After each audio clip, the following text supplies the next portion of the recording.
Ladies and gentlemen, Steve Weitzner. It's actually about Ray today, and I'm going to introduce him in just a second. How many in here are from the journalism program? And how many are from the business program? That's fantastic. And how many of you in the business program are specializing or thinking about specializing in marketing? It's a lot of fun. It's a lot of fun. So I won't make my pitch for marketing now. I'll wait until next month. Next month when I speak, we'll talk more about marketing. But I guess just to kick off the whole program, this whole idea of the business of media, we have had more change, we say in the past 5 years, and certainly in the past 10 years, than in the 400 years before that of media.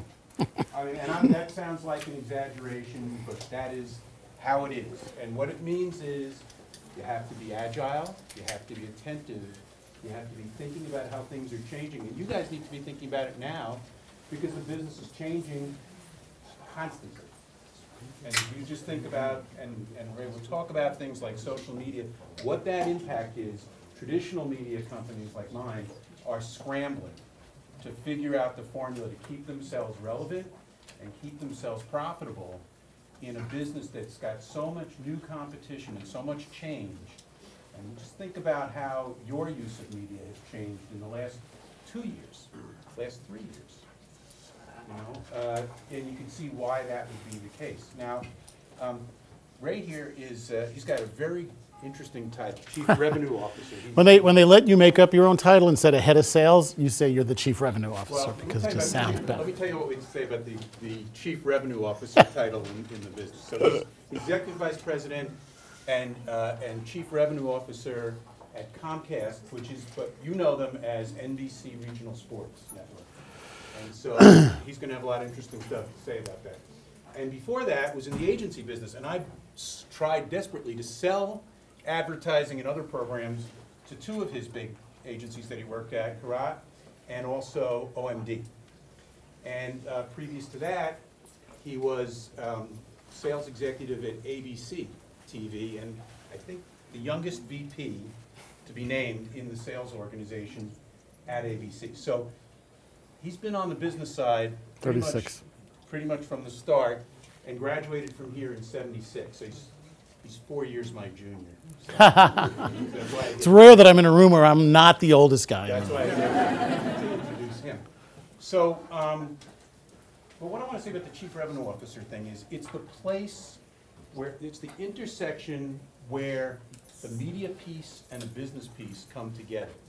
It's the guy who makes the decisions about what are the products going to be, what is the pricing going to look like, how are we going to approach these customers, and all those decisions run through that position and through Ray. So we have another expression that we use with CRO. It's called ST. You don't know this one? No. STC. Still learning at York. It's great. STC, single throat to choke. Oh, yeah, exactly. That's the guy That's when it. things go wrong. That's true. I need a throat to choke. Everybody knows it. So all I'm trying to say is it's a very high pressure job. He obviously handles it with a lot of grace, and you're going to hear a lot about how the business works now from Ray. So Ray, without further ado. Thank you. Thank you. So a little bit about business and journalism. If this was just the journalism class, I probably would have worn a Darth Vader mask. If it was just the business side, I'd be wearing an Obi-Wan Kenobi mask. There's a lot of tension between the content side of the business and the revenue and marketing and profit and loss side of the business, but they are converging in this new flat world we live in ways that they never have before. There was a time when I was at ABC Sports where we ran the US Open golf tournament, and we would want to put a billboard for Titleist on the screen. We'd just say Titleist. And Roone Arledge was the president of sports at the time, and he said, you know, you're really screwing up my telecast. The fairway looks beautiful, and you're putting a logo on it. Well, now you've got the Tostitos Fiesta Bowl and the FedEx Orange Bowl. You've got Coca-Cola on the desk of the American Idol judges. The worlds are coming together. And I think that just makes it a great opportunity for every one of you folks in here. I'll go into the presentation now, and I'm going to give you a little bit of my journey and then a whole lot of business. I hope that everybody leaves here with a splitting headache. That was my goal. I came to York in September of '72, and I was told at the time that before I left, this would be the campus I'd be living on and going to school on. Dolores in the room? So when did the campus actually get to look this good? Like 1990 what? 1986. 86, right. So, 10 years late, whatever. I was in the Montgomery Ward building for most of my time at York. You too, Steve, right, of course, right? Okay, so here it is, YCR Radio. Who is that guy? 1976. That was me. Being cool. That was the coolest guy I've ever met in my life, Barry Davis. I still love him, and he just was the coolest, smoothest DJ you've ever seen in your life. Bob Reich at the helm at the in that picture was, I said founder, I really should be fair, and this is kind of like, disclaimer at the start. So all the things you'll see today in terms of numbers and things, I would say they're close enough for government work. What that means is if I gave this presentation, I could become the President of the United States. For those of you who are fact checkers, you may find that where I said there's 8 newspapers, there might have been 10. But again, it's all been vetted, but close enough for government work. So when I say founder DJ, it really was co-founder, and I kind of left that out and I feel bad about it. So just imagine co, and I should have put co-founder here because it was Bob Reich and I. I think that's where I became a really great salesperson. Bob and I met on the campus in the fall of '72. Talked about, gee, wouldn't it be great if we had a radio station?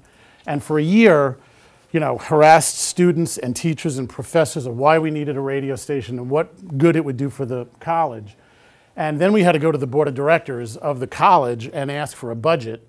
And they gave us $25,000 to build a radio station. And that might have been where I really kind of learned how to persuade people to do things I want them to do.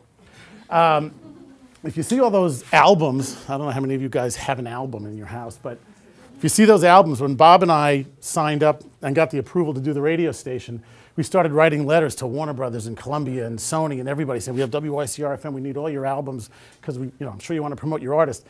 Well, we didn't have an office at York yet, so we had them deliver them to our house. And so it was pretty cool. I actually had about 2,000 albums in my house one summer, and so did Bob, but then we spent an entire day with a van just driving albums into the radio station. So those are the kinds of things that are entrepreneurial. They're about sales. It's about doing good. And, I'm working with Dolores and other people here to see what we can do about the radio station. This is what you could turn into. Okay? There you are today. 36 years later, this could be you. I thought that would be just a fun way to give you a little bit of a sense of where I come from. There was a lot in between, by the way. The 76 to 12, that would take another day.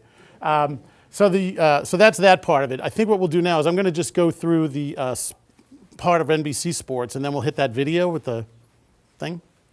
I'm not a technology guy. I'm a sales guy. So the NBC Sports regional networks, you guys live in a different city than a lot of people. You live in New York, the greatest city in the world. There are 4 regional sports networks. There's YES, there's SNY, there's Madison Square Garden 1, there's Madison Square Garden 2. So you really have to do a lot of looking and searching to figure out where the Mets are and the Yankees and the Knicks and the Rangers. We have networks around the country, and you'll see them all. But if you lived in Chicago and you wanted to watch the Chicago Bulls, the Chicago Blackhawks, the Chicago White Sox, the Chicago Cubs, you would go to Comcast Sportsnet Chicago. We have them all. Same thing in the Bay Area. So again, New York is different, but what we do is we do the home team with the home fan and the passion and engagement and things that we'll talk about and show you on a video. This was one of my favorite things I've ever made up.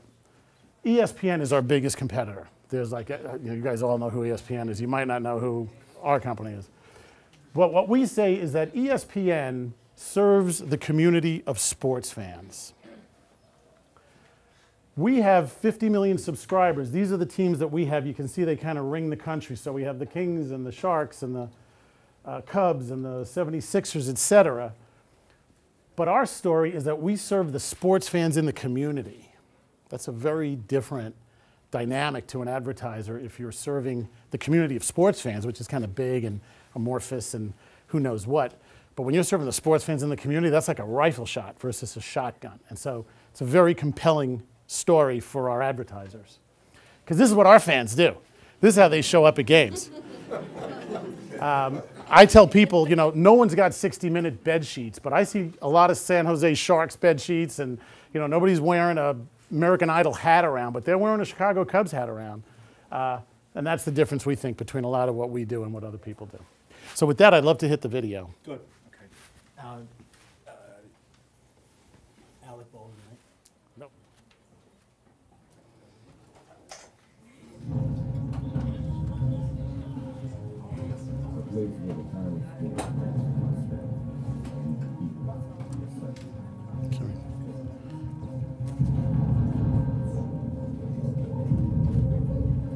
Comcast Sports Group represents the heart and soul of our nation's most loyal species. They see us. All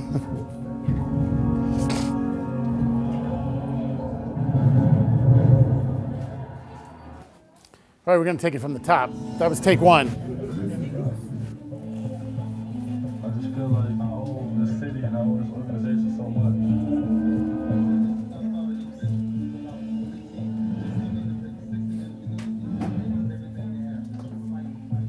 Well, sports aren't their only thing. But they are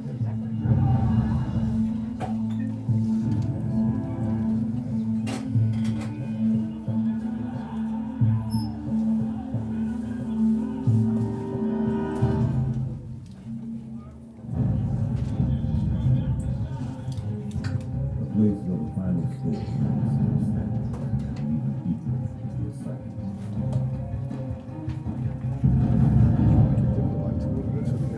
Oh, that would be good. Yeah. Comcast Sports Group represents the heart and soul Cooler, too. of our nation's most loyal species. We can turn off these. Ah, perfect. Yeah, it's great.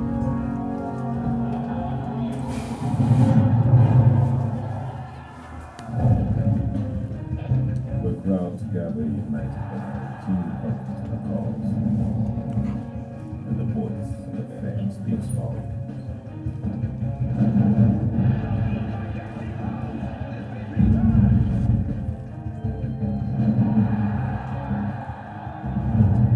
So personal in nature.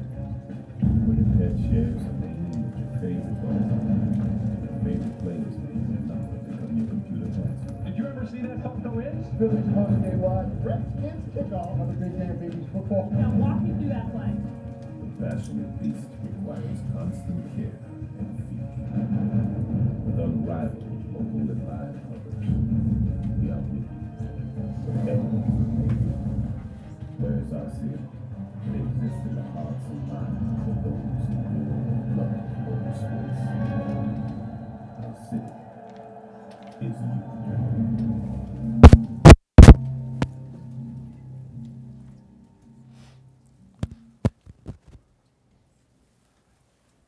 So I'm not sure how good the audio was in the back of the room, but the beauty of what we do is that you really don't need to hear it. You just have to see it.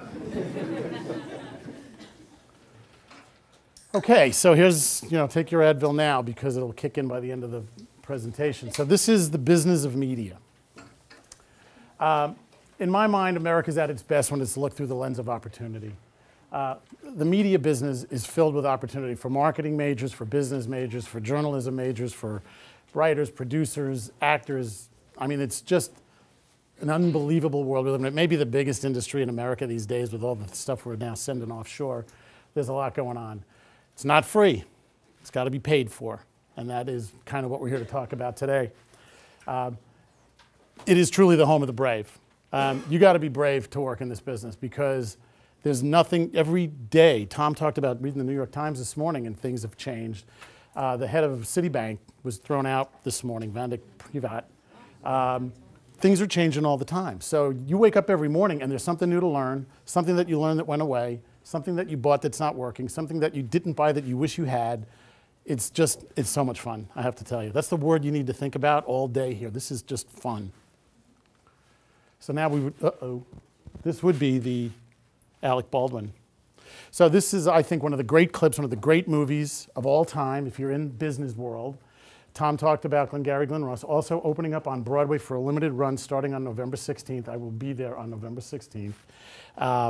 And I'll tell a little story after we hit it, hoping that this plays.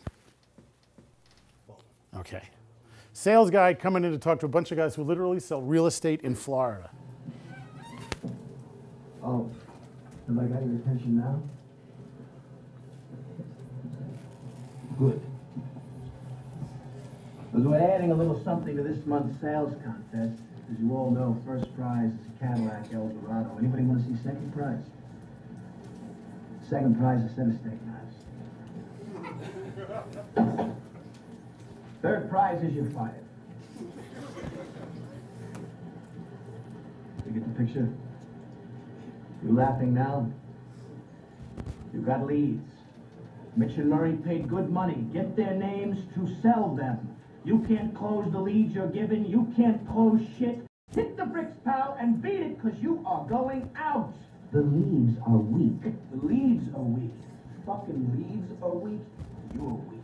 I've been in this business 15 years. What's your name? Fuck you! That's my name. Because you drove a Hyundai to get here tonight. I drove an $80,000 BMW. That's my name.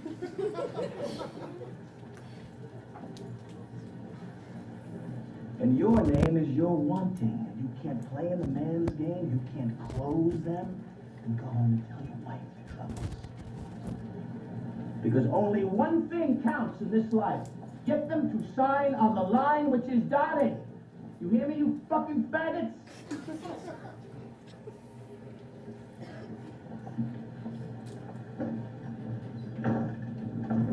A, B, C. A, always B, B, C, closing. Always be closing. Always be closing.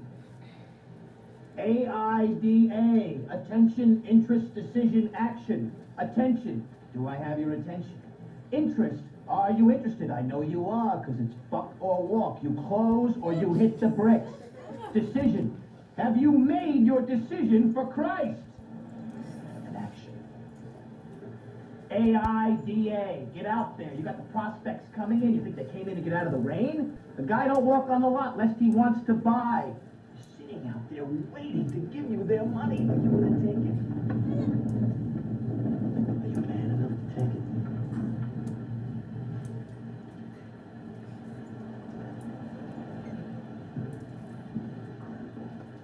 What's the problem, pal? You lost.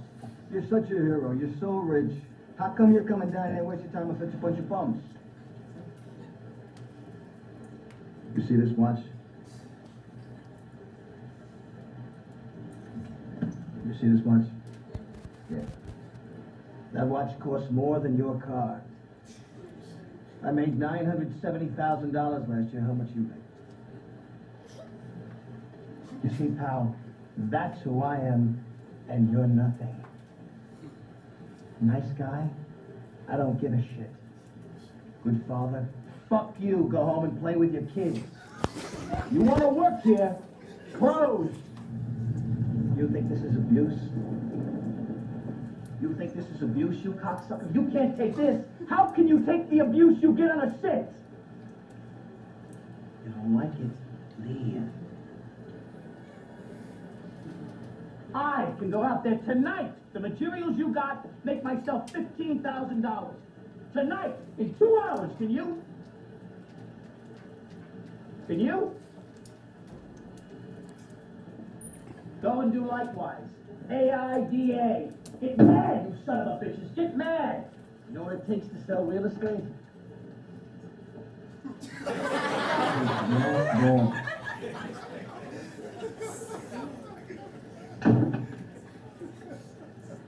Go and do likewise, gents. The money's out there. You pick it up, it's yours. You don't, I got no... So I hope that wasn't too harsh. I did vet it in terms of the language. A little politically incorrect in a moment, but I think, so this is where some of us are going to start to part ways.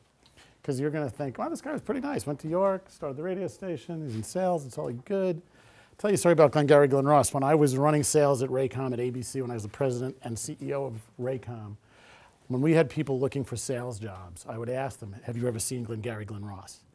Some said yes, some said no. If they said no, I'd say, well, watch it. That's your homework assignment. And after you've seen it, call me back. and then we'll see if we're going to take this to another level.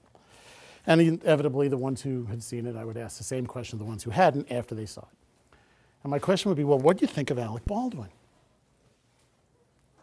And there were some people, what an ass.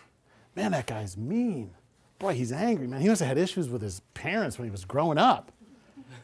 And then some of them would say, what do I think of Alec Baldwin? I want to be him. And those are the guys that I hired. Now we can go right to Gordo. So that's one of the iconic moments in business film. There are other good ones. That whole film, it's on Netflix. So if you got Netflix, you don't have to pay. And I would tell you that you'll just have a blast. The cast is ridiculous. Ed Harris, Jack Lemmon, Alan Arkin, Kevin Spacey, Al Pacino. Al Pacino starring in the Broadway version on November 16th as Shelley, which was the Jack Lemmon role. I can't wait.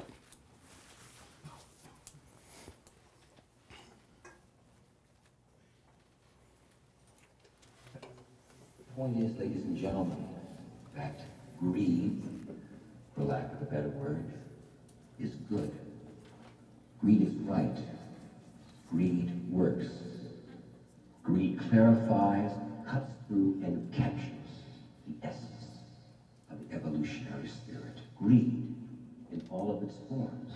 Greed for life, for money, for love, knowledge, has marked the upward surge of mankind, and greed, you mark my words, will not only save Teldar Paper, but that other malfunctioning corporation called the USA.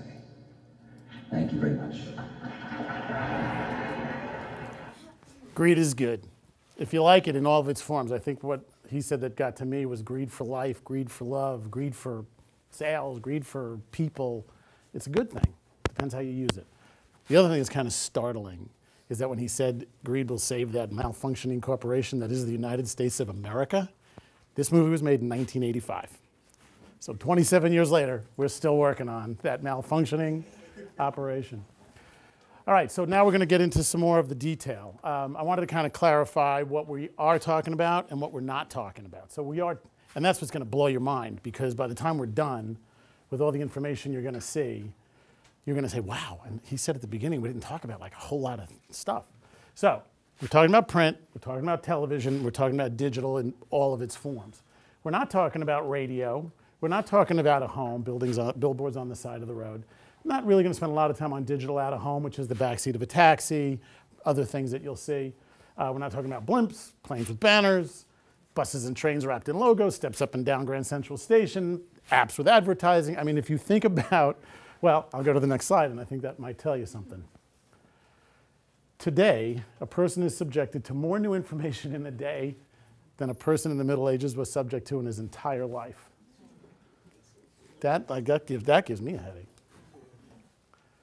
And so it really does turn out to be information overload. And I think those of us who distill it properly, who compartmentalize and put things in the place where they belong and are disciplined and functional, will be able to deal with it. And those who can't, go to the side of the road, and then we advance. A lot of things on television. I'll show you some slides in a little bit about the changes. I mean, this is unbelievable to me. There was a point where it was Time Magazine, Newsweek, Sports Illustrated, and now, you know, just look at what happens when you walk into like a Hudson News at the airport or at Penn Station. It's crazy. This is just a little bit of a screenshot. Tried to capture one of the 100 million websites that are out there. I mean, you could waste way too much time surfing the internet, and unless you have some good things to get of it. There's some wonderful, wonderful things about the internet, but boy, it could just be a distraction. It could be a time suck. It could just be like, where'd today go? I've been on the internet all day. That's what I tell my kids anyway. And by the way, they're 21, 23, 27, so I've been through this with them. This is just a walk down Times Square, digital out of home, the immersion, the amazing amount of information that we're all thinking about. And the thing that has to kind of oversee all of this conversation is everybody, I tell this story a lot about, imagine a picture of babies.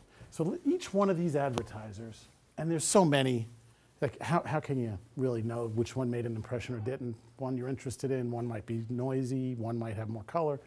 But to the advertisers who bought this would be like putting a picture of their baby up in Times Square. And and it's a fault in marketing, because there are people who don't care if it's effective. They just want to put a picture of their baby up in Times Square. And that's some of the decisions you have to make when you're me, deciding, do we want to advertise there? Would we want to put a sponsor's advertisement there? Will they get a return on their investment there? You can take people's money all day long, well, once. If they start to not like what's happening after they've given you their money, they don't come back. And it's 6 times harder to find a new piece of business than to renew or extend an old one. So current business is where you want to grow your company, because when you lose them, you got to go find another one. And it's a lot harder and it costs a lot more money. So, I mean, this is kind of what today's about, right? How do you grow with all this competition? And we'll just look at how media companies grow. So back in the day, this was your daily newspaper. And this is, you know, the revitalized USA Today, different format, colors, web addresses, you know, it's just incredible. That costs money.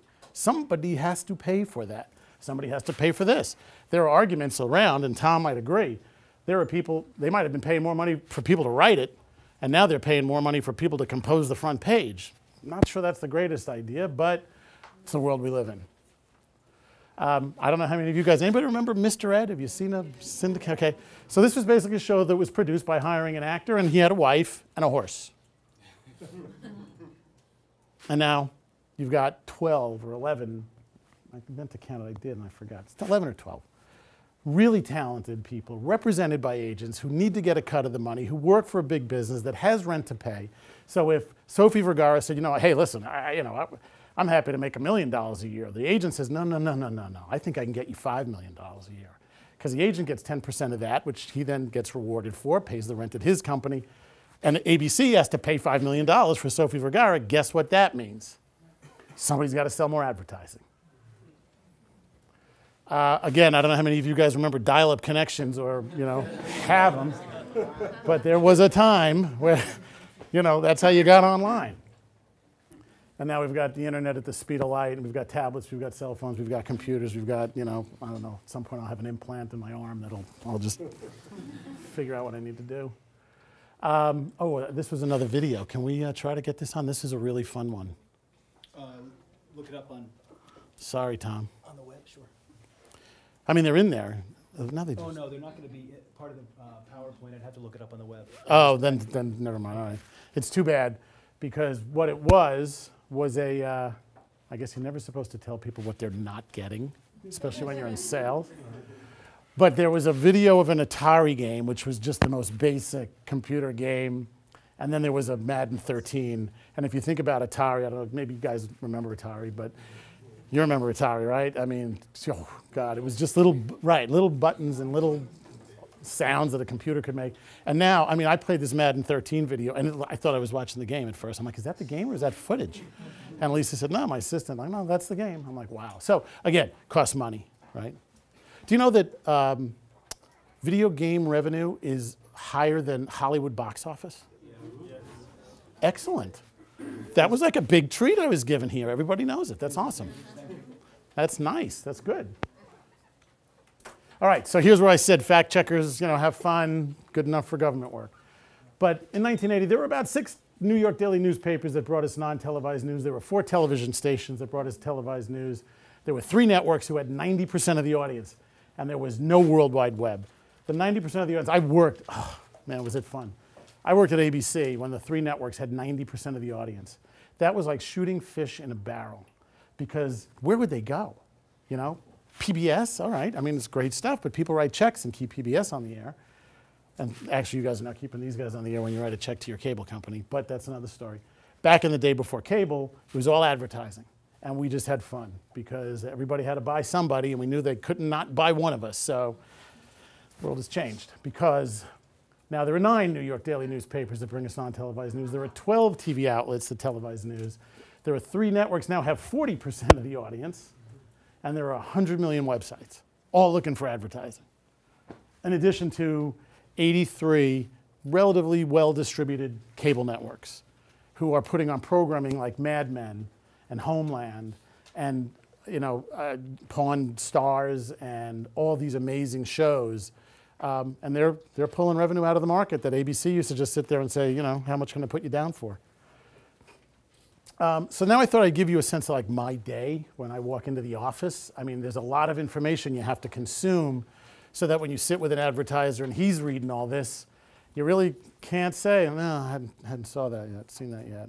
So thought I would just put up here, you know, in one day, October 9th, 2012, Time Inc. names a Fortune Group publisher. That's important because that's the guy who's responsible for all the sales of the Fortune magazine group. Fortune wasn't very sorry to see Jack Welch go. Jack Welch, called Neutron Jack, was the CEO of General Electric, and just a little bit too out there for Fortune, who have advertisers who are like, will you tell him to stop saying that stuff, please? And believe me, advertisers have a voice these days that they never had in the past. How will Facebook find its next billion users? I thought that was amazing. And then Dexter checks in while Supernatural comes back strong. Just again, stuff you have to kind of be on top of. NAB Smart Brief. The NAB is the National Association of Broadcasters. The National Association of Broadcasters represents television stations who are a dwindling group. And they just try to tell everybody how great television is and how great television stations are. So viewers flock to the broadcasting nets to watch presidential debate. That kind of says, hey, the more things change, the more they stay the same. We still win when the presidents debate. They watch us, no one else. Cablevision and Disney reach a carriage deal. Cablevision, a lot of you guys may subscribe to Cablevision or Time Warner. That's your cable provider. Disney, you know who Disney are, the ESPN, ABC, Disney Networks, all sorts of cable networks. So Disney pays Cablevision to run Disney programming. And Cablevision then takes that money and, well, actually, Cablevision pays Disney. I have it backwards. Cablevision pays Disney. So they pay them $1 a sub. Cablevision has 3 million subs. They pay Disney $1 a month, $3 million a month to carry Disney programming. There's a point where Disney says we need $1.50, and Cablevision's like, I don't think so. And they fight and they squawk, and sometimes Cablevision says, fine, then we're just not going to flip the switch. There will be no Disney on Cablevision systems. And Disney's like, wow, that's going to hurt our advertising because we just lost 3 million subscribers, and the advertisers are going to ding us for not having full coverage. Those are fun fights to have. Indianapolis, same thing with Dish. They were fighting because they pay the TV stations too. They fight about fees. Dish has created the ad hopper where if you subscribe to Dish, please don't, but if you did, there's a button you can push, it'll skip the commercials while you're watching the show. That is like anti-America. That's everything that's wrong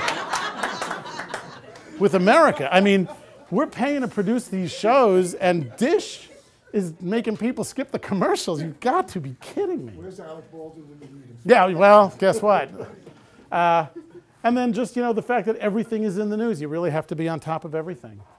Whether it's not, the gay, lesbian, bisexual, and transgender characters. And people are watching. They want to know that there's representation. So when you're casting a show, you have to give some thought to that. Modern Family is a great example of that. And I love that. I think that's how you break barriers down and how you make us all one. It's great stuff. But that wasn't the case 50 years ago when Procter & Gamble would say, can't buy advertising in that show if that's what you're going to do. Now, guess how fast that would run around the web. P&G doesn't buy time in Modern Family because gay couple is in the cast. It's like, yeah. So that's good stuff, though. I think that's actually great. All right, so more stuff that we have to do every day. This is a research brief every morning. I get it. This is important for all of you guys because you're the next generation of workers, and this is the next generation of consumers, and we have to spend a lot of time wondering about what the teens are doing. Because what teens do, and you guys are teens, some of you still are teens, but teens kind of lead where media goes. So I thought it was interesting, and I just highlighted some of them. I'm not going to go through all of them, but 90% of teens used any kind of social media. That is huge. That means, you better be involved in social media if you're a marketer or a broadcaster or a content deliverer. Email, 77%.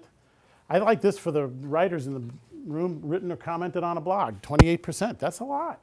And then use Twitter, which I thought, this was a July note, and I was thinking because that's how fast the world changes. If we updated this to October, what day is today, 16th? If we updated this to October 16th, I wonder if the 27 is now 40. I mean, that's how fast things can change. Like, you can't put a pin in anything and expect it to be the same tomorrow. But again, just some fun facts, and we're going to have more because this is the stuff you have to do if you're in this world. Sorry? I think you skipped the slide. Oh, did I? Thank you. I thought this was one of those like places where you have to be careful of research.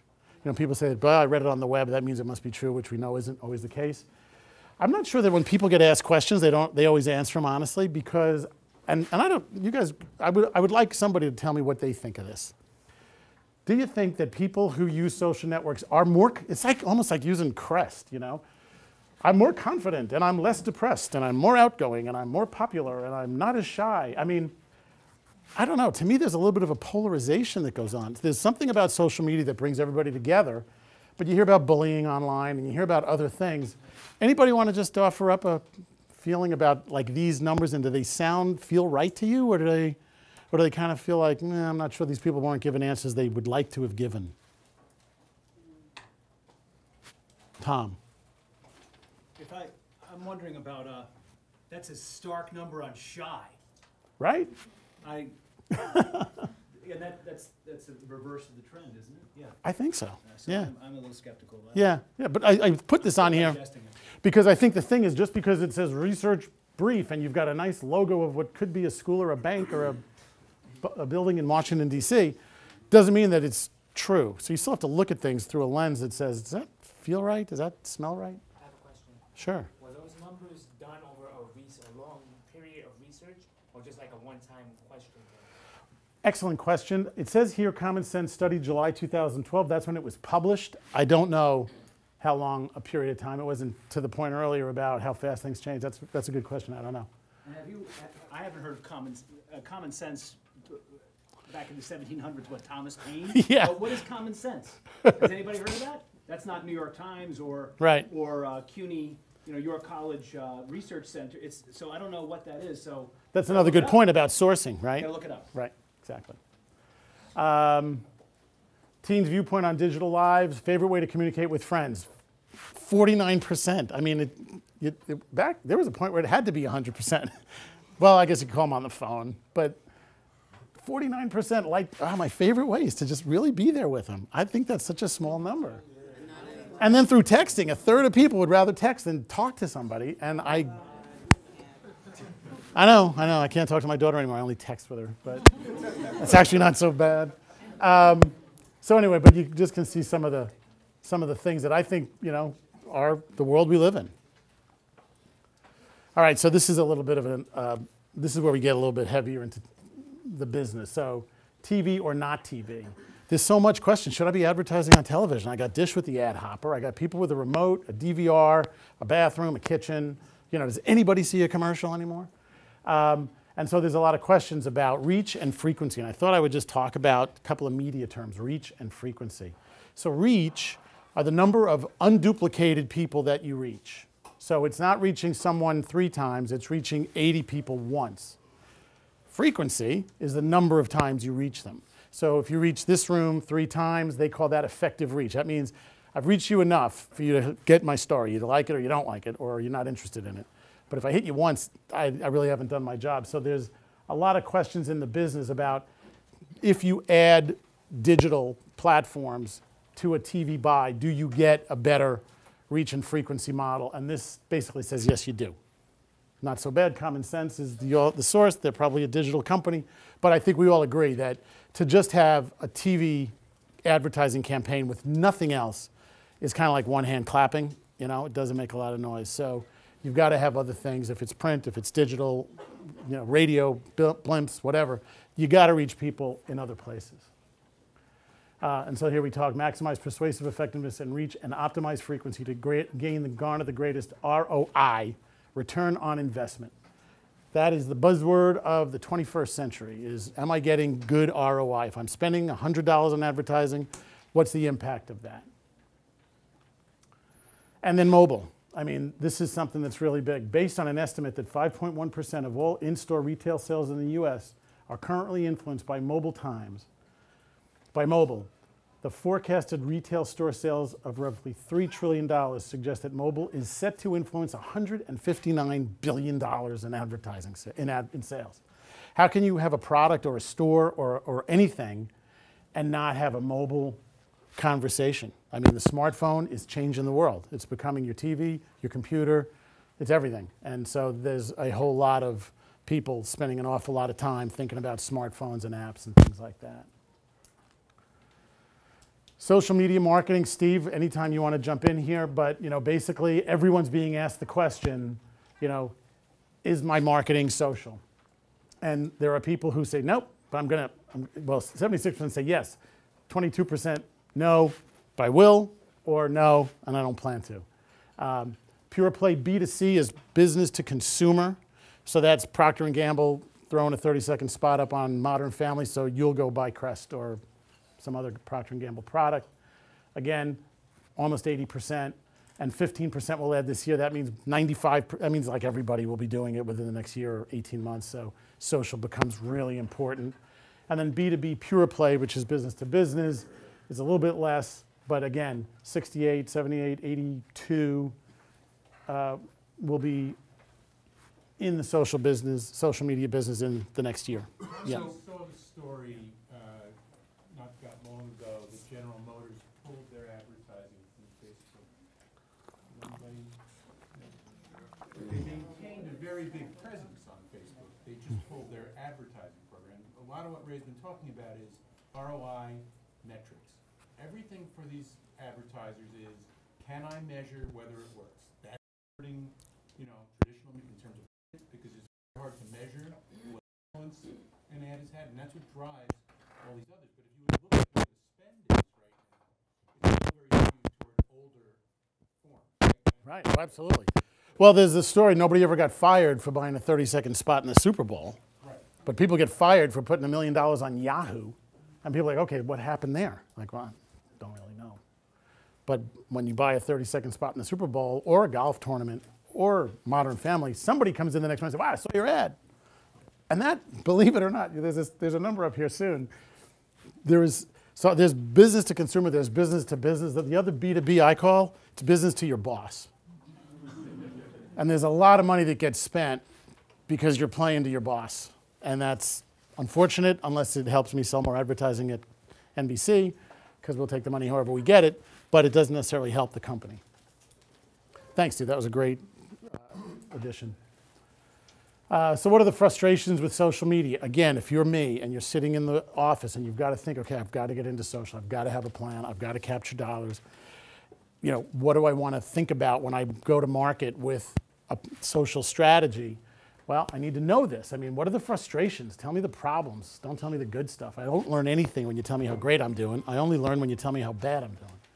So 56% is it's hard to calculate the ROI. I don't really know how it works. Again, I'm just going to jump through a couple of these. Constantly need to create new content, and it just never stops. And I don't have enough people, and our stuff stays on for like 8 hours, and people say, oh, this is a farty old website. I'm not coming back to this place. You've got to have people just constantly putting new stories up. We're talking about it. Corporate is not, this is great, because I know what the next slide says. Corporate is not persuaded that social is necessary. That's your B2Boss marketing. Oh, my boss doesn't like it, and so if he doesn't like it, I'd rather buy more time on the Super Bowl or in Modern Family because those guys treat me really nice. Take me to the Super Bowl, I get to go to the Academy Awards, it's fun. And then oftentimes it backfires. You go social and people are like, why are you social? Why are you talking to me this way? I mean, consumers really don't want to be fed in advertising in the social world. It's like, I know I get enough ads. I don't necessarily want it unless you're really interested in it. The marketer's job, if they're going to go social, boy, they need to be right. If they're going to put an ad on your Facebook page, it better not be something that you look at and say, why are they doing this to me? Like, I have enough ads in my life. So that's kind of the big rub is you got to be right if you're going to be in social media. Where are they concentrating this? So this is why I don't know, it's hard to imagine how Facebook could have screwed up their stock price and their launch of an IPO. 94% of people use Facebook, right? 76 Twitter, which has no advertising really at all. And what I thought was the interesting story was MySpace. I don't know how many of you remember MySpace, but there was a time pre-Facebook where and this is, guess what? If I come back I'll probably take more than a year. There could be a point where this guy is like down here. I mean, you just don't know. There's no guarantee. That's one of the reasons why Facebook is, 50% off its IPO. It IPO'd at $38 a share. It's about 18 right now. Because they're not building enough of a case to say, how are you not replaceable? What have you done to make yourself irreplaceable because we know how this stuff works. We've seen it. Fox paid about $500 million for MySpace and sold it for $80 million. Yeah. There was a great Dilbert cartoon. If you ever want to learn about business, I think you should read Dilbert every day. This morning, boss has a worker in. He goes, Sandra, because of your efforts, we sold $10 million more advertising this year. Next box. But I can't give you a raise or a bonus because the boss made some bad deals and we have to write down the MySpace purchase. And then the next box, the guy's looking at Sandra going, go team. So it happens. So here's the beauty, right? So corporate does not, if I go back, corporate is not persuaded social is necessary. 22% greatest frustration. 25% reasons for going social, corporate leadership expects it. All right, pick one, right? So again, you never know. But I think a lot of it is customer feedback. I think that's the best use of social. It does make your product better. And offering multiple touch points. You just can't not be everywhere if you're an advertiser or marketer. So metrics used, and that's another thing. Talk about, how do you know ROI? How do you know your social spend is working for you? I'm basing it on the total number of likes, followers, and fans. Okay, great. I got a lot of people who like my product, Then what? Did they buy? I like a lot of things I don't buy. What I thought was interesting was 24% incremental sales attributed to social. That should be 80. That should be why you go into social, because you know what you're getting, but it's really hard. Dirty little secret of the internet and digital is everybody thought there would come a time where we will know what everybody does, every click, every like, everything they see or visit. We're going to be able to figure it out and send them an ad that's going to be perfect for them. But guess what? There's this thing called privacy. And that may be the thing that holds back. And for those of us who do a lot of television sales, I'm not all that upset about it because we can keep talking about digital all day long. But privacy issues could be the thing that keeps everything in the potential of social and digital marketing at bay for a very, very long time. Okay, so if you thought that was fun, good. If you didn't, sorry, it gets harder now. So this is the money page. And it's a little bit of everything. You got to be really smart. You got to work really hard. You got to, we need all sorts of workers, and you got to be a team. That's the fact. Thought I'd just throw up like an org chart for those of you who are in organizational studies. My company, this is how it works. We have a president, and then we have department heads. Distribution is getting the programming out. And this would work. I wanted to also say that. So I am a TV guy with digital experience, some radio, very little print. Sorry. We have people who do that. But I think that what I tried to do with this part of the presentation is, while it's kind of geared to like my group, it's going to be the same in media companies. You're going to have a distribution guy. So there are guys who are responsible for getting Modern Family out to as many homes as possible. And then there are guys who are responsible for getting as many newspapers out to the newsstands or digitally displayed, et cetera. And that's distribution. And then there's administration, which obviously is helping distribution get the product out there. Finance and legal, very closely tied together. Money and legal are, that's the two places. If I thought I'd picked up an extra degree in 36 years of being outside of York, I think I got a legal BA and I think I got a finance BA, because I've read a gazillion contracts, I've cut a gazillion deals, and that's the thing that happens when you're in sales and marketing. You learn a lot about legal and finance.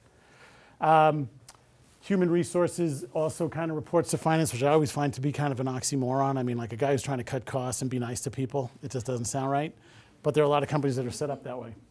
And then there's revenue. That's, I'm kind of in the middle of it all. And then I've got people all over the country, hopefully right now, selling advertising on some of our regional sports networks. Then you have programming, and that could be the writers, it could be the producers, it could be the people who get the content, kind of make the strategic decision. What content do we want? Do we want to write about Obama today? Do we want to do the story on the plane crash, or do we want to do something else? So programming, for our guys, it's more about scheduling. We have 2,400 events a year. We've got to put other programming on because we're on 24 hours a day. What are some of those ideas? Production, creative services, and talent is really making the show, right? Getting the cameras out to the ballpark, or writing the script, or hiring Sophie Vergara and promoting it. And then digital, I said websites because websites are everywhere. They're on smartphones, they're on cell phones, they're on tablets, they're on computers. But that's kind of the way our place is organized. And I don't think it's all that different from any media companies. Just the words would change. Okay, so a little math. Tried to keep it simple. But it's important because this gets to the point that for the business guys, and again, I'm saying to the business guys, but this is what you're here to do. I felt in the board meeting that we had, whenever we had it, that it was really important for the journalism people to know that there is a business side. There, like I said, there was a point where there was so much money, when you had 3 networks and 90% of the audience, there was so much money you could hardly screw it up. Now, I think you could have had a higher profit margin, which we'll talk about, but you were still making a profit. So if we spent too much for Sophie Vergara or Mr. Ed, gave him too many oats, bought him really good carrots, if we made a mistake, there was so much money coming in, we're still going to have money left over. But to me, that's not maximization of margin. That says, okay, we sold $100 and we paid $80 to get it, so we made 20 bucks. But you might have been able to pay $50 and make 50 bucks. So that's kind of, to me, the difference between, just revenue minus expenses equal profit. It's really right there that you get tested if you're me. It's the margin. So again, revenue minus expenses equal profit. Profit divided by revenue is your margin. I know Steve's going to have some fun talking about that when it's his turn in a month.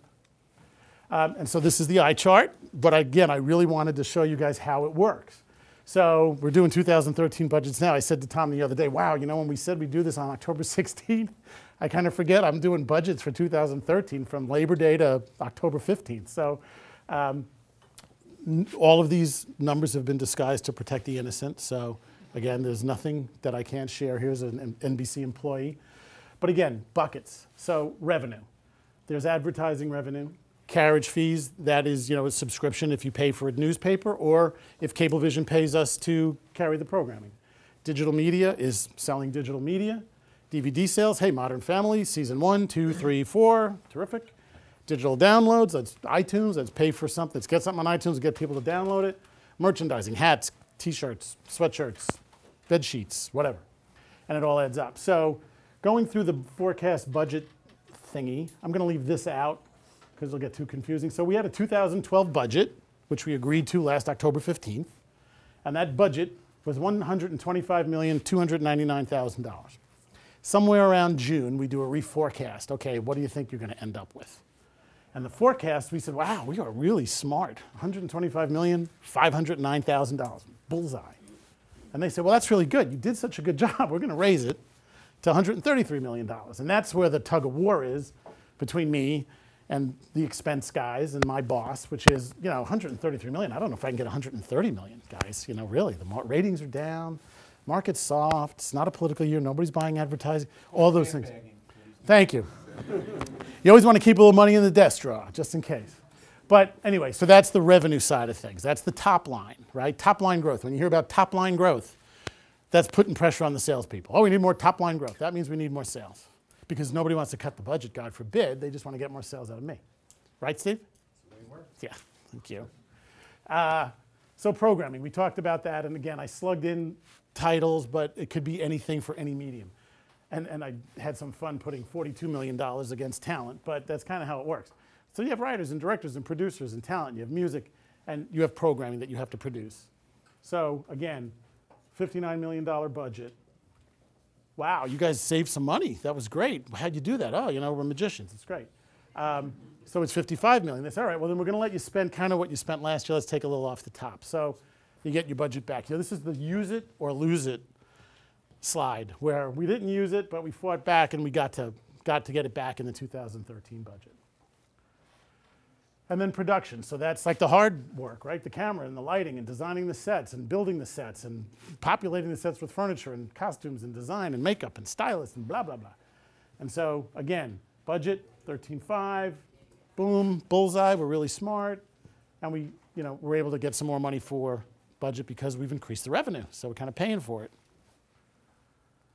And then overhead. That's like kind of just the daily keeping the lights on. So equipment, transportation, distribution of programming, insurance, housing, union fees, people, transportation, food, marketing, all that. Again, similar kind of things. But it all rolls up to this fun piece of paper. And so if you take the revenue 133 million, and you add up the costs, programming, production, overhead, now you have your total expenses. I'm not sure anybody can see it because I can hardly see it, but it's 85,900,000. So we brought in 133, we spent 85, we have $47 million in operating cash flow called profit, and that's a 35% operating margin. That is, you know, Hall of Fame kind of stuff. Our business is a very healthy business, but there are companies where this would be parentheses because you have less revenue than expenses. It could be, this is the point earlier about, you know, what's your margin? Did you spend too much or did you not bring in enough or what? This is a beautiful piece of paper because what it shows is we budgeted a 32% margin in 12. Halfway through the year, we thought we'd be at 35, and guess what? The gift that keeps on giving. In 13 now, we have to be at 35.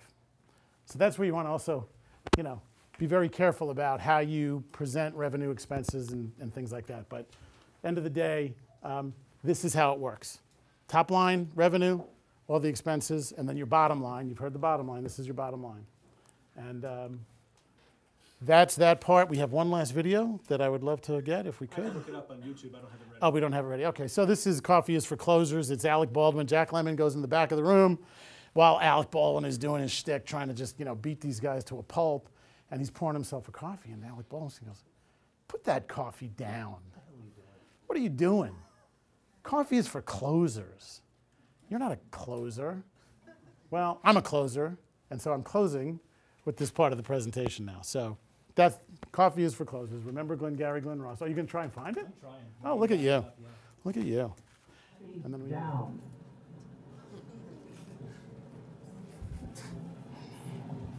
Coffee's for closers only.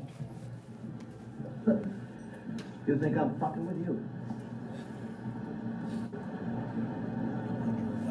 The guy who edited this has put on the screen. It's a mystery. What's your name? You! That's my It's an name. edited You know version. what? That's funny. Because you drove a Hyundai to get here tonight. I drove an $80,000 Yeah, it's fine. BMW. Yeah. That's my name. Let's see, wants to buy. Sitting out there waiting. Mashup, right? It's not exactly the Coffee is for Yeah, we were Closers just, thing. you saw the coffee Right. is, put that coffee down. Coffee is for closers. So can we go back to the presentation so I can leave the Steve slide up?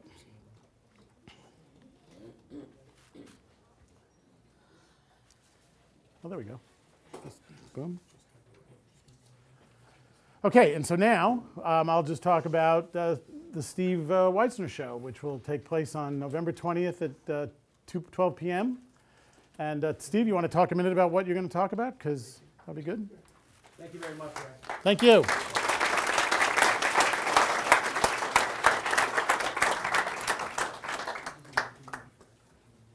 we'll just talk a little bit about it, and then I think the best thing is just to take questions. Yep. What I've been experiencing the last 10 years is a move from advertising-driven media to media-driven marketing. It sounds like just a different collection of words, but it's very different. And one of the things that came up in Ray's talk was what is the major focus of our business, which is targeting.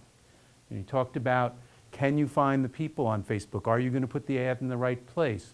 Does cable reach a more select set of audience targets than broadcast? I mean, it should by nature, because it's sort of everything is moving towards self-select. If there's more and more choices, then people will have the choices they want, and you'll be able to reach them to sell something that is contextually relevant, right? So if somebody's a hunter, they can watch a reality video show about hunting, and the ads can be about, what do you call those? Bows, the new kind of bow, compound bow or something like that. And so I think targeting is going to be the big focus for this discussion in about a month, because in every place, like my business is about business to business, it is about professional audience segments, lawyers, insurance people. I came out of technology, so it was CIOs and chief technology officers and programmers.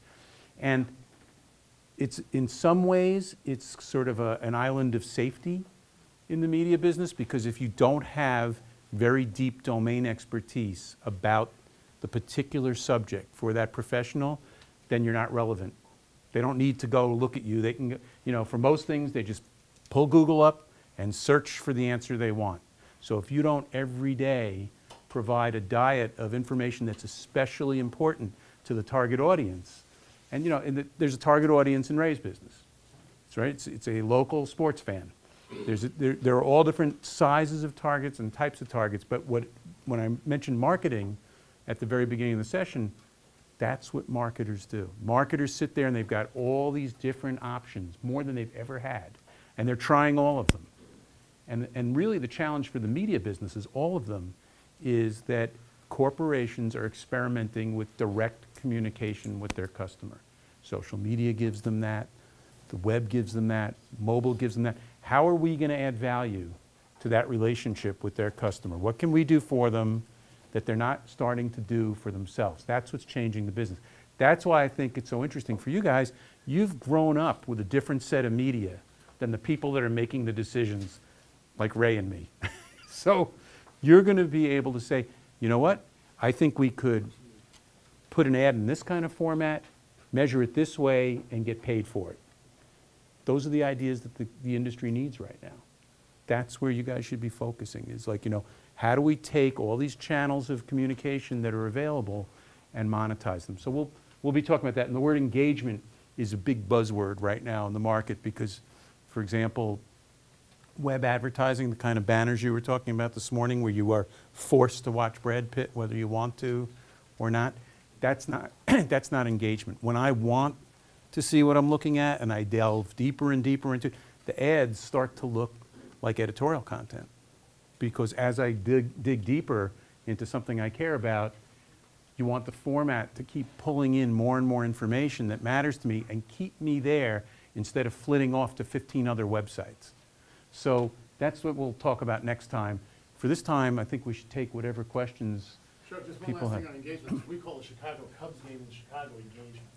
Right. Because those fans will turn it on at 8 o'clock at night and they'll watch it until 11 o'clock at night. And they'll see every spot that runs because nobody DVRs sports because they don't want to watch it. So different points of engagement. That's going to be a great chat. I'm looking forward to it. Let me just say one thing here.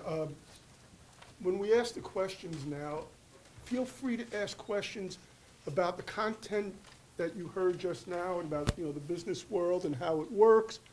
But also, I know how students think. I know how I thought as a student. Feel free to ask questions about access to the industry, about paths that you can take to build your career, about where a journalism career or a media career and the business aspect of media cross and where you can find an opportunity there. The other thing I think next month that we should get to also is some people don't understand that business to business is an enormous part of the media world. In some ways, I think bigger than consumer might be. Not in dollars. What? Not in dollars, but close. Close, no? But, maybe in reach. But people don't realize there's a huge amount of jobs in the business-to-business media world, and they don't really understand how that functions as well. So this is an opportunity to get the sense of how things work and how you could access that. All right, any questions? No? Let me just ask one thing. Steve, can you fill in the blank and tell us some of the industries, some of the biggest pieces of Summit? For example, you have writers, editors, publishers of magazines that are concentrating on maybe the top 4 or 5 industries. Yeah, so it's a very focused play. All of the audiences that we address are in the financial services business as professionals. We basically call it the channel. So, you may buy an insurance policy or your family may buy an insurance policy or an investment for retirement fund or any of those things. We don't write to the buyer. We write to the seller, the person who is selling those products to the consumer. So that's why it's a business to business. The business to business is the banks, the insurance companies want to sell to a consumer who's a big mass of people, but they're here. And the guys that sell are in the middle. And so what our company basically does is match up the sellers. In the insurance business, they're called producers because they produce contracts. In the investment business, they're called financial advisors. We match them up with the people that are trying to sell those products to the consumer. And we'll do that via print, which is clearly a declining piece of what we do, websites, mobile products, and live events. And the live event business is a very interesting tangent in the media business, one that you should think about, because it's actually the more digital the world gets, the more that marketers are getting interested in live events. It's actually had this big comeback over the last 10 years because you can only get so far with a digital touch, and then people want to meet somebody. They want to shake hands with them. And I have one slide which we won't try to drag out now, but it basically shows that there's a continuum that starts down here with very, very high volume of touches. Let's say it's a website. Millions of people are looking, tens of millions of page views. But they might come and look at the page and then walk away and go somewhere else or do something else. It's a hard place to engage. At the other end of the spectrum, in terms of what we can deliver, we might deliver a round table with 6 people that our customer really wants to meet and be able to say, these are 6 guys that are very qualified, that can buy your product, that can do the thing you want them to do, right? And we'll put them in a room with you, and you know when you go in there that they're there to buy. So, the only amount closer you could get to the customer is if we actually did the sale. That's Ray's job. We don't. That's where we hand it over. So that when Steve talked about getting 6 guys in a room and the guy comes in to try to close them, that's a sit. I don't remember when Alec Baldwin said, can you take the abuse I'm giving you? You get more abuse on a sit. A sit is when you've got qualified customers and you're trying to make them buy something. That's a sit. Leads, a lead is obviously a piece of paper somebody wrote in, I'd like to know more about this product. Big business for us. Lead generation, demand generation, big business for the media business now. Yes, how does one go about trying to get more Into publishing or into media or? So, there are internships, there are, certainly there are entry-level jobs, and I want to say that entry-level in this business, like every other business, means you pay your dues. You don't get paid a tremendous amount of money to get started, but you learn a lot. And I think, I think all of us on the advisory board to the program, to the journalism program, are committed to helping you guys in any way that we can and finding opportunities. And sometimes it may not be an opportunity in my company. So I sit on a board for something called the American Business Media, which is all business-to-business media companies. And so I, friends, acquaintances over the years, they all need interns, they all need entry-level people. So, the most important thing that you can do, whether it's on the business side or on the journalism side, is, have the coursework in your transcript. That's really important. Show that you've been studying this, and any experience that you can get. And especially, between junior and senior year, and if you can get out and do an interning job, it's super important in terms of being able to just say, hey, I've had some experience in this. I mean, I would also say, this is a really hard thing to say, it's good to move around when you're first starting. I think I was like a company person. I stayed with one company forever. I was with this one company, CMP, for about 23 years. I met him there when he was 12, I think. And it's good. You move up the ranks. It's all great. But moving around in companies, you meet a lot more people. I had 4 jobs in the first 4 years out of college. That's the way to do it. Because not only do you learn more in different companies, but you meet more people. You make more connections. What's happened now, and this has been going on for 10 or 15 years, most of my friends are CEOs, CMOs, head buyer, head planner, because I worked with them at BBDO in 1978 or Ted Bates in 1976, whatever. So it is really, it is important. In fact, I'm counseling a young son on doing that right now. He's been at an ad agency for a year and change, and he's getting a little tired. I'm like, it's time to go. By the way, I just wanted to add to that. One of the most important things in journalism, as far as everybody talks about networking, the most concentrated kind of networking you can do in journalism and business and anywhere else is to find a group of people that you're confident in, that you think these people have potential, that you work well with, and grow up with them in the industry. Follow each other along all the way up the ladder. Stay in touch with these people. It's amazing how many of the people that you work with as interns or on your first job become the editor that's giving you an assignment 10 years later for a major magazine. I'll take that to another step too, which is, because I was thinking how the world has changed for you guys, that you're growing up with Facebook, you're growing up with LinkedIn, but as I was saying that, I realized that LinkedIn has actually reconnected my generation with each other. So Right. I'm getting LinkedIn requests every day from guys I haven't seen in 20 years, and I'm linking in people. Oh, you might like this guy. Oh, wow, Larry Glazier, let me send him an invitation. So LinkedIn is huge, and I think That is a good place no to be, reason not to have a absolutely. LinkedIn How many account. of you are on LinkedIn? Good. That's great. Look like mainly business though, am I right? Good, because you can use it looking for sources for stories too. And guys, on LinkedIn, join groups.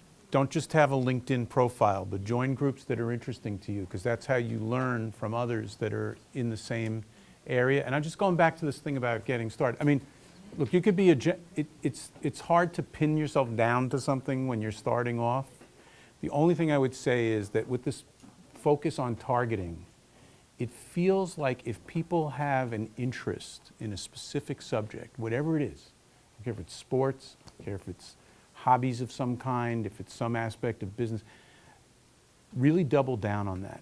If you had even a double major or something like that, because I think the one safe haven is going to be domain expertise. You know, one thing about social media is everybody's got an opinion and everybody gets to express it, whether they know what they're talking about or not. And it's one of the interesting things about social media. You know, the community may judge whether somebody has something interesting to say or not, or it may just be out there on the internet. And you know, how many times have you gone to look for advice and seen something and you said, that can't be right, right? And so there's a lot of noise. There's you know, social media has kind of amplified the noise on the internet by about a gazillion times. So having a domain expertise in an area where somebody could say that person really knows what they're talking about in this area can be very useful to you, whether you're on a business career or a journalism career. And I'll add one little layer to that. And I told one or two of my classes that it doesn't have to be something you rack your brain over. It helps a lot if you decide that your beat, your specialty is something you might want to go into for your internship or career is something you like. That's right. So you've heard 1,000 times, if you love what you do, then you'll never work a day in your life because you love what you do. But if you're going to build that expertise in one little part of the world, you might as well do something, work on something, concentrate on something you actually like doing. So think about that. You don't have to invent it out of nowhere just because you think the New York Times is always writing about it, so maybe it's a hot area. Make sure you're personally involved too. Steve, I want to throw this in about back at Ziff Davis. Mm-hmm. That's where I saw a real array of different publications in different industries. So just to make sure, That's old Ziff Davis. So old Ziff Davis was every kind of consumer right. publication and a lot of business to And business. your part of that company, though, had a lot of industries under one roof, right? My part was strictly technology. Okay. My part was strictly technology. So, what you know? My goal is to try to get them a better feel for B2B and how wide it is. Okay, name a business. Okay, so computing, but name another kind of business. Food. Another. Can you just keep going? What about like an independent business owner business like ACN? Yeah, any industry that you can name, pretty much any industry, has a business-to-business media play in it. It's amazing. I mean, if I put a slide up of all, and I just put magazine covers, but if you put websites, forget it. You couldn't. Every business you can think of has multiple publishers publishing stuff for the professionals in that industry. And so look at Facebook. One of the slides that I have in my social media presentation is it's a slide for a company in Islip, New York called AAA Cesspool and Routing Service, right? They have a Facebook page. You know, they have 3 entries on their Facebook page. They put in their phone number, they change their phone number, and they change their address. Not one fan, not one comment, nothing on their timeline, right? But they got to have a Facebook presence. And I think if you think about how many businesses are trying to connect with customers and all the ways they're trying to do it, that's what all this media is about. You know, it's like, it's funny, like we have the same problem that Ray's talking about, is that people will spend where it's safe to spend. They'll go in the Wall Street Journal, they'll go in the New York Times, because, hey, I want to reach you know, chief information officers, and boy, they all read that. Well, you know what? When you really look at what people read for their own work, they read different publications, right? But it's always safe to buy that big reach, well-known name. So I think, you know, we'll get to this next time, but I think targeting is really, and targeting is marketing. And media has always been about marketing in one way or another. It's just that it's radically changing because of the ability to market to one person at a time. Technology kind of allows that in a way that it never has been allowed before. And that's what's making the world kind of interesting right now for us. My question is, you mentioned that when you graduate, it's important for you to move around. Now that with the economy is so bad and they're looking at your resume and they see that you jump around a lot, by the time you're comfortable with the job that you want and where you want to go, how are you sure they're going to hire you if they're not sure you're going to stay? Yeah, you're making a good point. And the only thing I will say about the media business in particular is it's almost a given that your entry job is going to last a year or two and something's going to happen.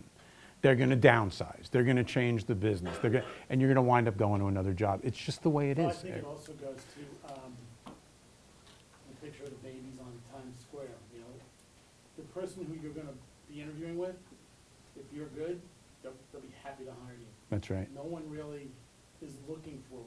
Nobody gets gold watches anymore. You know, change and all that is so common. The thing I talked earlier about opportunity, the opportunities in the media and marketing and technology business are so vast that while the economy is really bad, the economy is not all that bad for corporations. It's not really good for a lot of people, and that's horrible. But when you're in business, unless you're not good, it's not that hard to stay in business. That's right. And I think so the point I think that Steve was making, and I 100% agree, is that, you know, you should be as loyal as you need to be, but not any more loyal than you have to be, because change is good. You know, there's another thing that I thought we'd bring up, at least from the media point of view, from the journalism point of view, maybe more than media, is what we usually tell a lot of, again, I track my journalism students, some of them for like 30 years now in their career. I have one who's running the Atlanta Journal and Constitution and you know, places like that. One of the things I've told them over the years is move around a lot in the beginning because you have less to lose earlier on. You're less pigeonholed earlier on, so you're going to gain more expertise and a chance to come in at a lower level and know more about more things, know more about where you want to wind up. You'll get to sort of test things out more. As you go along in your career and get where these gentlemen are, you tend to move around less because you become a brand. You get branded. You get understood as someone who can move a certain kind of field or a certain kind of business along, and you have the track record of doing that. So even though there's room for moving, the tendency is to move around a little less because you're already recognized for what you can do. So take your risks early. Yeah, you can't make, I mean, a lot of it depends on your life circumstances too, so. That's true. Obviously that's the case, but, I was gonna say something, doesn't matter, it'll come back to me. Just going back to, because I want to just put. You wanna ask a question? Yeah, I just wanted to say something. I mean, I'm a customer representative, someone who has jumped around a lot too, because I worked at Time Warner at one point in the DC Comics department. I know you have done publishing. I don't know if you know Jeanette Kahn or Paul Levitz or those people. And then I left. I always wanted to do journalism, publishing. And it's just a coincidence that I came here today. I'm a teacher now. I'm actually an alumni of York. I graduated from in 2000. And I left school early because I had to come over to immigration here to ask a question for my husband. And here I am. I just wanted to ask you, I was told that you couldn't have an accent when you, if you wanted to do journalism. And I was at Baruch College at one point. I was trying to get into publishing when I worked at DC Comics, and then I switched over to York. And now I'm a teacher. I graduated from here in 2000 with a degree in Spanish, minor in English. And I just wanted to ask you, is it true that you can't have an accent to be in the So I'm business? not I didn't want to lose my accent. I'm Jamaican. Yeah, sure, no. I didn't want to lose my accent. I didn't want to. You know, well, I'll tell you, when I was coming up in the business, Yes. you couldn't have an accent. I mean, we would take diction classes. The line was, you need to sound like you're from nowhere. And that's what everybody was shooting for. So I'm not in the business of hiring talent. I'm in the business of generating revenue, so I don't know, but my gut says that it's definitely harder for what we would call a general market media outlet. So if you're ABC, CBS, Headline News, CNN, but I can't imagine there aren't, so you have Univision and Telemundo and, other, and there's also Asian networks. I don't know if there are Jamaican television outlets. And I don't know that there's not a television station that doesn't want that, but I would say it's a smaller funnel of opportunity, because I do think they want you to sound like you're from nowhere. In broadcast. I think so. Yeah, yeah. Thank you. That young lady back there, I know you had a question. In journalism, I understand that internships are extremely competitive. So what are some things you could do to stand out from the rest? That's something they haven't seen before. I think a lot of it's about the personal interview and the resume and the body of work behind it. Any kind of relevant, and we're here, we're friends, right? I'm a York College alum, so this is like the real deal. A lot of it's like connections. A lot of it's network. There are people who get internships because they knew somebody, or they're somebody's nephew, or it happened. They put them through some kind of litmus test, but it's not the most democratic process you'll ever discover. So use the network, and it's really hard to turn away someone who comes in, sits down, has their act together, has some questions. Anytime I end an interview with an intern or anyone, I ask, do you have any questions? If they say, not really, I just forgot their name. And it's also important to know something about the company you're going to intern for. Google, you have more information, Google them. Read about the last 90 days business challenges, good news. Hey, congratulations, I heard you guys won the Macy's account. My old shop was won the Macy's account today. So there are ways to just be more in their moment, not your moment. They're looking to hire somebody, that's a risk. And so I think body of work, ask questions, inform yourself about the people. Google the person you're interviewing with. He may come up or she may come up, you never know. So there are ways to just personalize it, and it's hard. Let me just say this, when Steve and I first met, Steve was the editor of a magazine, a newspaper, Electronic News, right? Electronic Times, yeah. Electronic Times, not bad though. It was a weekly. 20 years ago. It was a weekly. At CMP Media, and actually we met because he took one of my students as an intern, who's the editor of the newspaper, came to work with you as an intern for the summer. And I remember he did like 13 byline articles that summer.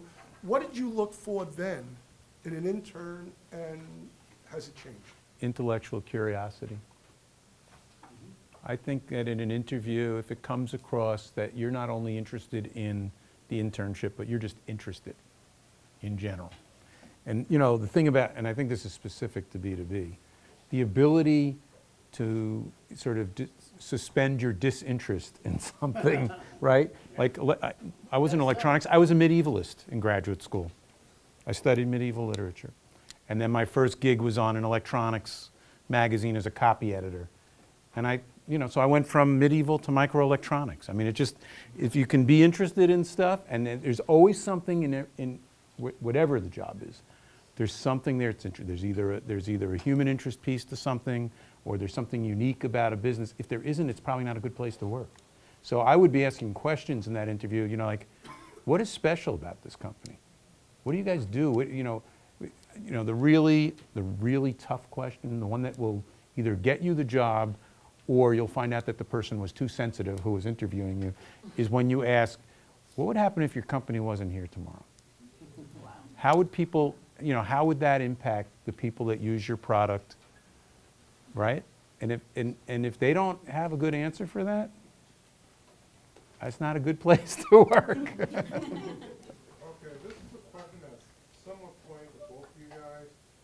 I'm a Pandora's Box writer, or you don't even know that? I wrote We know. Box too, by the way. It was called that when I was here. That's right. I don't know, did you? I didn't. No, you did. You nah. started that with I read it. And I'm majoring, my concentration is broadcast. I'm going on Thursday to networking event with CBS.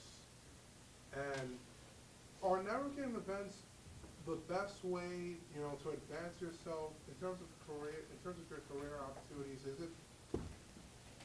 it a solid way to advance yourself? Networking events? Yeah, going, meeting with. They can hurt. You know, I think when you're at the place where you're looking for work, what's a bad meeting? You know, I think part of it is you gotta throw yourself out there, and you gotta just say, you know, I've definitely got to do this. And that's part of the, and that'll come across. That goes to the curiosity, I think that goes to the questions. I think it can't hurt. It's not, you know, it's gonna be better than playing video games for 2 hours or surfing the internet for 2 hours. Anytime you can get yourself out there, you're not wasting your time. You never know. That's the other thing, boy, the fun part is you never know where something might connect. You know, doesn't even have to be the networking event. Steve? I just say, who wants to work in the New York area? In here. Okay. And, okay, so whether you're on the business side or the journalism side, this place is exploding for media right now. You know, for a little while, San Francisco had it going, and now it's all back here again. There's so many startups, so many electronic different publishing companies, and they're all looking for inexpensive content because they, like Ray said, they need a never-ending amount of content. And, you know, with all the focus on metrics, they need business people that can deal with numbers and know how to analyze them and make them make sense for the business. So, you know, on the journalism side, I'd say be a blogger. Be a good blogger. Blog, you know, whatever you care about and you can write about, because that's going to be something that you can show and say, hey, here's what I've done. And that's, you know, that's the entry-level job now is, all right, let's see if you can write about this, you know, and I think, you know, maybe there aren't as many opportunities with a big number on them as there used to be, or bigger number for an entry-level job, but there are a lot more opportunities. The business is much bigger than it was, so. Going back to when you was talking about targeted advertising, right? Does the business consider that, you know, there may be a time where consumers feel like they just had enough to hear with it? Because I've gone on YouTube and I've seen comments that says, oh, I wish YouTube was, you know, I went back to a time when there was no advertising. Every time I click on a YouTube video, there's an advertising. You know, how you guys, you know, circumvent that or figure out a way where you can, you know, innovate and get around that, you know, that eventual, okay, I'm tired of this advertising everywhere I go. Well, Go ahead. The point I'll take is the demand curve. As long as the demand is continuing to rise, as long as more videos are viewed today than yesterday, I'm really sorry about those people that don't like advertising. Google did not buy YouTube to not put advertising on it. They haven't quite figured it out yet, but there's more, not less coming. It's a business. It's a business of media. Look at. Sorry. Steve, did you want to say? I was just to say, look at what Ray said before about Dish TV, right? I mean, they may be willing to charge you for the right not to look at ads. I'm surprised YouTube hasn't done that, actually, a premium subscription like that. Going back to the point about having no advertisements, I'm an IBO for American Communications Network, and we don't do advertising like social media advertising. We do more like relationship marketing. How do you think that might hurt the company that there's no actual physical advertisements up on blogs or Facebook or whatever it is? You interrupt. I don't know what relationship marketing is, so please define that first. It's just basically word of mouth from, you know, you go to your friend or someone who maybe you've known for a long time who would kind of take your word or, you know, something like that. You go based on reference. Yeah, there's a business of customer relationship marketing, and there's lots of tools out there to do it. You know, I don't know enough about the company. I'd have to look at the numbers, but in general, I would say if they can grow the company, that's a safety valve. So if they're getting everything done the way they want and they're building a business, I don't know exactly where they are in their continuum of, are they 5 years old or 10 years old, but So, you know, if they're doing it without advertising for 20 years and they've got a good business, and there's costs associated with advertising, you gotta hire salespeople, you need more, rent more space, you need more computers, you need more health benefits. So, you know, I'll end with a throw up to Steve, but to me, if they've got a great business that's got a good operating margin and they're not looking to rule the world, they don't wanna be Google, you know, then that just might be an investment they're not ready to make. Or there's just too much risk associated with it. One thing I could say, we are a direct seller of Compass. Hey, So, yeah. We appreciate that. Oh my God. Call all your friends. My question is to Mr. Warren. You mentioned that ESPN was your biggest competitor. Now, as a business entrepreneur major, I would like to open my own business. How do you go about running your business in a way that you can match up or supersede ESPN right now? So we look for the gaps. We look for the differences between what we do and what they do. We're not gonna topple ESPN. We don't counter-sell ESPN. How crazy would it be if I said ESPN is horrible, don't ever watch them again? You know, we give the devil their due. They're ESPN. They built a brand that's among the top 5 brands in the world. The NBC Peacock, by the way, is top 5 as well, in terms of media. So we just let them do their thing. We try to tell our story. They serve the community of sports fans. We serve the sports fans in the community, right? My story is, if there's a Sunday night baseball game for ESPN, and it's the Detroit Tigers against the Baltimore Orioles, you're gonna pay an amount of money to get all of the country seeing that game. And the people in Detroit will care a lot, and the people in Baltimore will care a lot. The people in Phoenix, not so much. People in LA, not at all. So how about buying the Comcast group of regional sports networks, so that when you buy Chicago, you're in a Cubs game. When you're in Philadelphia, you're in a 76ers game. You've got an engaged, loyal, passionate, crazy bed sheets, makeup, hats, audience, as opposed to some guy who's a sports fan because he's in the community and he's just got the game on. So you find the differences, and you only promote your good stuff.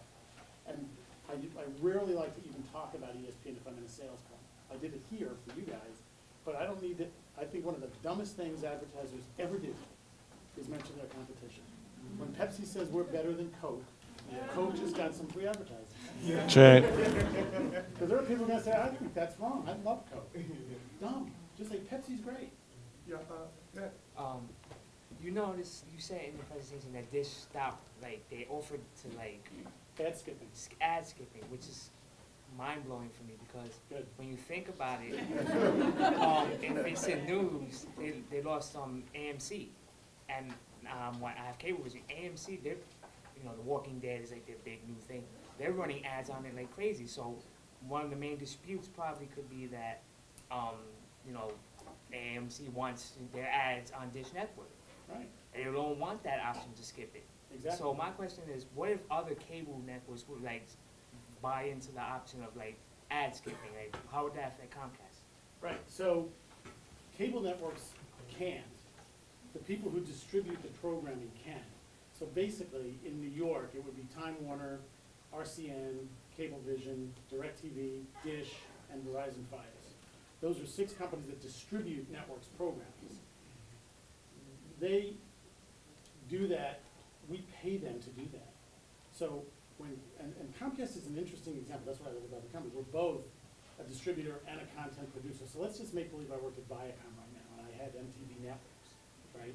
So I'm paying the cast at Jersey Shore way too much money to be in the show. But I gotta write them a check every week when they do a show. And I get my money back by A, you pay me Dish and Fios and Time Warner, and I have a group that goes out and sells advertising. And the two things together optimize my margin. That grows my revenue. I have my ad sales and I have my distribution fees. If I have to start lowering my ad sales projection because you're not running my ads, then Dish, guess what? I'm gonna have to charge you more to carry my show. And if you say no, then that's where you have the rewards. So ultimately, what would happen to Comcast would be, we wouldn't do it. Comcast would never put ad skipping in our distribution because we're also NBC Universal. So we're like, you know, we're feeding out of both troughs. But it's the pure distributors who feel like it's about a better user experience. And that is going to be, by the way, they've been sued by every content provider. Disney, Viacom, Time Warner, NBC Universal, whoever. And I think it's going to go away. But it's a pain in the neck right now. Have we had ad skipping all along if you time shift your program? Well, look, you could walk out of the room and you're ad skipping. But I mean, you can fast forward. Most systems you can fast forward. Can fast forward. You can change the channel, but let's not like just skip them while you're watching the show. If you want to skip it, let that be your choice. Let's not just have it automatic. Done for us, Yeah. right, okay. So I want to add one thing. Thank you all, ladies and gentlemen, by the way, for coming today. The packed house, it's been a big success. And also, of course, I thank Ray and Steve. And I want to add this. Not to make you blush, gentlemen, but both Steve and Ray have not just been generous with York with their time, coming to twice-a-year advisory board meetings for the journalism program and being here today and other things. But it's not just time. They've been generous with their money. Steve just funded a journalism scholarship, and Ray is in the process is funding a renovation. Can you guess? Improving the radio station. So I need to make sure that we can really get that, because it's not just their time and the fact that they're on your side in your network, but they're doing more than that. So this was truly a labor of love to get all the logistics together to plan this thing, because I knew there's a lot going on. And it's kind of cool that we also are getting a lot of strength and support from business as well, a very big part of the school. So again, thank you gentlemen very much, and I think one more of which Thank you. one quick thing, and we have to do more sales because Glenn's going to take the mic next to pretend mic. We have another event coming up. Write it down, put it in your smartphones, etc. Look at that date right now. It's going to be November 20th with Steve, and who knows, we might come up with Sidekick. We have the board to talk to, a lot of people who run media as business. Ray gets to do it Ray because is I running. interrupted him. He's got to get Ray will serve appetizers. Thank you all very much. Please be back November 20th, guys, right here. Thank you for coming. Thank you.